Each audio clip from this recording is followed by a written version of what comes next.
नमस्कार, मेरा नाम है अभिषेक आनंद। रेसलिंग की एक बहुत बड़ी समस्या है कि आजकल कंटेंट बहुत ज़्यादा है। और 10 साल पहले जब हम लोग को रेसलिंग इंडिया में देखा करते थे तो परिस्थिति एकदम उलट थी। आपको WWE 2 सप्ताह के टेप डिले पे आपको यहाँ पे मिलता था।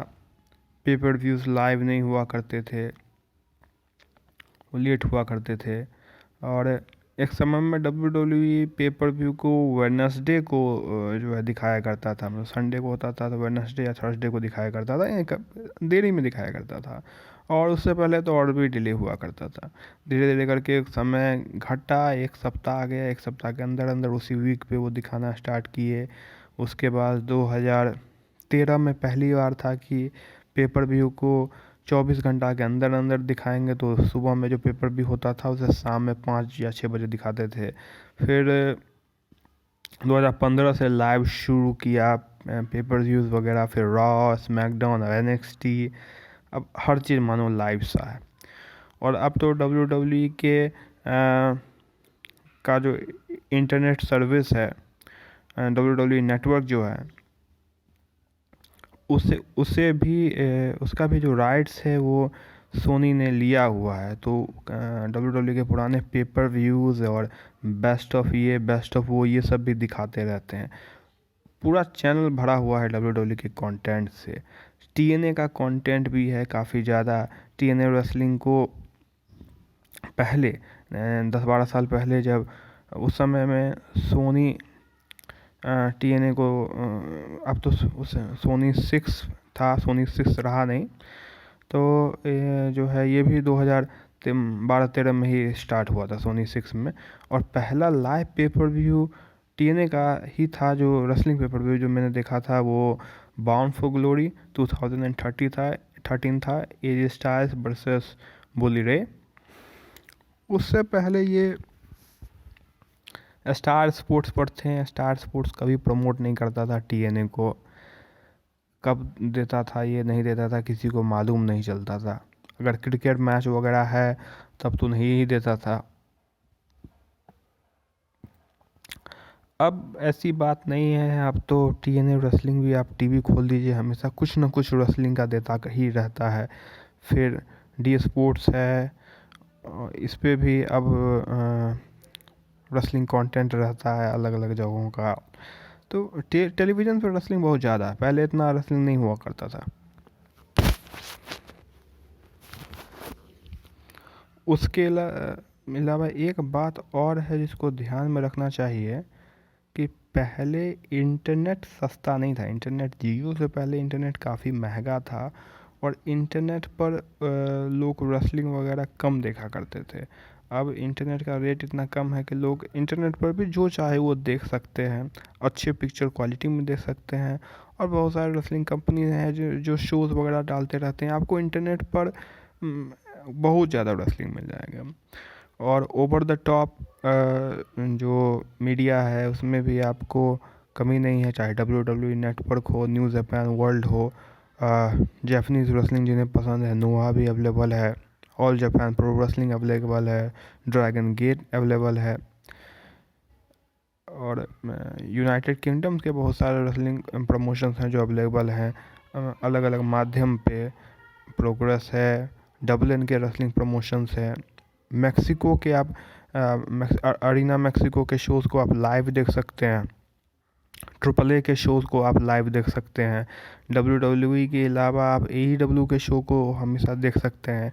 NWA जिसके बारे में कोई बात नहीं करता है, लेकिन NWA पावर जो 2019-2020 के स्टार्ट में 2019-20 में इसके शोज़ सबसे हाईली अंडररेटेड शोज़ में कहूँगा। क्योंकि अगर आपको प्रोमो बेस अगर रेसलिंग कंटेंट 1 घंटे का शो अगर आपको पसंद है, जो कुछ बिल्ड करे, कुछ मीनिंग हो, जब मैच के ऊपर वो टोटल फोकस नहीं होता था, लेकिन एक अलग तरह का कंटेंट था, वो बड़ा ही बेहतरीन कंटेंट था, प्रोमोज और पर्सनालिटी से भरा हुआ। और निक एल्डिस जो NWA चैम्पियन है वो काफ़ी अंडररेटेड है। रिंग ऑफ ऑनर को लोग भूल जाते हैं। रिंग ऑफ ऑनर बेहतरीन रेसलिंग के लिए जाना जाता है और आज भी रिंग ऑफ ऑनर का प्रोडक्ट कोई ख़राब नहीं है, आज भी रिंग ऑफ ऑनर का प्रोडक्ट अच्छा है। PWG है, बहुत सारे रेसलिंग प्रमोशंस है, इतने ज़्यादा रेसलिंग प्रमोशंस है और रेसलिंग फैंस इतने कम हैं। इतिहास में इतने कम रेसलिंग फैंस कभी नहीं थे और इतिहास में इतना ज़्यादा कंटेंट कभी नहीं था कि और WWE का जो स्ट्रैटेजी है कि उन्होंने खुद अपना कंटेंट इतना ज़्यादा बढ़ाया हुआ है कि वो मानते हैं कि कोई भी रेसलिंग फ़ैन कोई और प्रोडक्ट को ना देखे, इसीलिए उनके पास 3 घंटे का रॉ है, 2 घंटे का स्मैकडाउन है, 2 घंटे का NXT है और फिर भी कि कोई संतुष्ट नहीं है तो फिर उनका क्रूज़रवेट डिवीज़न का शो है वो भी है और छोटे मोटे शो तो रहते ही हैं और पेपर व्यू तो हर 3-4 सप्ताह में आता ही है। फिर पॉडकास्ट है उनका, नेटवर्क पे कंटेंट उन्होंने भरा हुआ है, यानी एक आदमी भी दूसरा रेसलिंग ना देख पाए, वो फ्री ना रहे, इसका पूरा बंदोबस्त उन्होंने किया हुआ है। बाकी रेसलिंग प्रमोशंस भी भरे हुए हैं कंटेंट के साथ।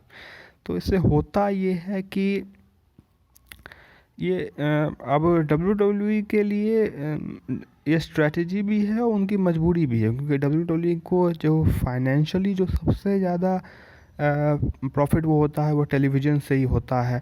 अब टेलीविज़न में उनको ज़्यादा से ज़्यादा कंटेंट देने पर ही उन्हें ज़्यादा से ज़्यादा पैसा मिलेगा।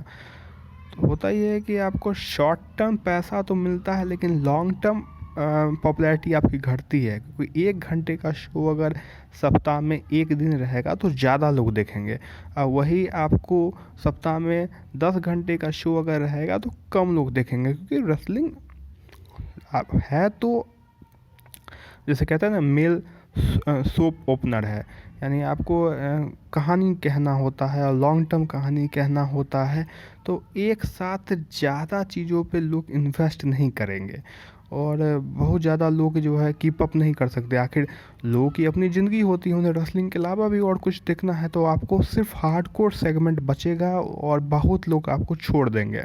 अब उस हार्डकोर सेगमेंट के लिए भी इतना मारा मारी है, इतने सारे रेसलिंग प्रमोशंस है, वो इतना सारा कंटेंट है और कंटेंट में कोई कमी नहीं है, तो होता ये है कि आप कोई स्टार नहीं बना पाते हैं, क्योंकि ज़्यादा आईबॉल्स नहीं है आपके ऊपर, ज़्यादा लोग आपको देख नहीं रहे हैं, तो आप स्टार्स कैसे बनाएंगे। और ये समस्या और बढ़ती ही चली जा रही है, क्योंकि आप चैनल की भी संख्या देखें टेलीविज़न पे तो पहले आप लोग चैनल बदलते बदलते ही कुछ अगर लग जाए तो थोड़ा बहुत देख लिया करते थे, अब ऐसा नहीं होता है। अब चैनल्स की संख्या इतना ज़्यादा है और कमिटेड फ़ैन होते हैं जो उस चैनल को ही देखते हैं अब, और ऐसा माध्यम अब कम है जो आप मेगा स्टार्स बना पाएँ। अब इंडिया में क्रिकेट है और बॉलीवुड वगैरह है जिसमें आप और न्यूज़ वगैरह है, वो अलग चीज़ हो गया। पॉलिटिक्स वगैरह में तो हमेशा मेगा स्टार्स ही या महा पॉपुलर लोग रहेंगे ही, लेकिन बाकी किसी और के लिए बना पाना और ज़्यादा मुश्किल होता जा रहा है। मेन स्ट्रीम अपील किसी का बहुत ज़्यादा हो, ये एक प्रॉब्लम है। WWE वगैरह के लिए जब ये प्रॉब्लम है, WWE खुद स्टार नहीं बना पा रहे हैं, तो छोटे मोटे रेसलिंग प्रमोशन के लिए तो और ज़्यादा प्रॉब्लम होगा। इतना ज़्यादा कंटेंट रेसलिंग को फ़ायदा दे रहा है या नुकसान, इसके ऊपर आप भी अपने विचारों को व्यक्त करें। धन्यवाद।